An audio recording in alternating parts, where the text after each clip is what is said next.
ஆபத்து காலத்தில் ஆயுதம் இல்லாமல் போராடுவதும் போரிடுவதும் எப்படி என்று இளம்பெண்களுக்கு கற்றுக் கொடுக்கிறது இன்றைய சிறப்பு பார்வை.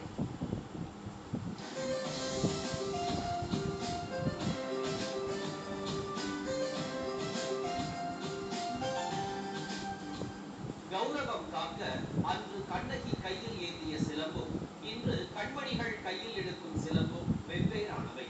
பழங்காலத்தில் மகளிரும் பழகியதுதான் தமிழரின் வீரக்கலையான சிலம்பம்.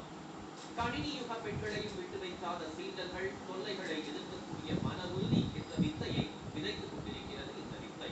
சிலம்பத்தை முழுமையாக கற்க நேரமில்லாதவர்கள் சில உத்திகளை அறிந்தாலே போதும் எதிரியின் பலவீனத்தையும் கணக்கிட தெரிந்தால் எட்டி நிற்கும் பயம். ஒரு எதிராளி நம்மள அட்டாக் பண்ண வரும்போது அவங்களோட வீக்னஸ் தெரிஞ்சா போதும். அவங்க கண்ணுக்கு நேரா பார்த்து அவங்களோட வீக்னஸ் தெரிஞ்சுக்கிட்டா போதும். அதே மாதிரி அவங்களோட ஃபர்ஸ்ட் அவங்க மூக்குல நம்ம அடிச்சுட்டு அதுக்கப்புறம் என்ன இது வேணா யூஸ் பண்ணலாம். அதே மாதிரி கழுத்துக்கு கிட்ட நம்ம எந்த இடத்துல இந்த சைட்ல நர்வ் போற இடத்துல அடிச்சா அவங்களால எதுவுமே பண்ண முடியாது.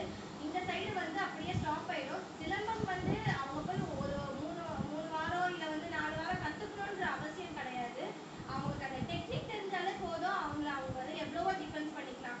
தென்னகத்தின் போர்க்கலைகளில் ஒன்றான களரி ஆயுதம் தாங்கி மோதுவது மட்டுமின்றி ஆபத்தான சூழ்நிலைகளில் இருந்து தப்புவதற்கான வழிமுறைகளையும் வழங்கியது.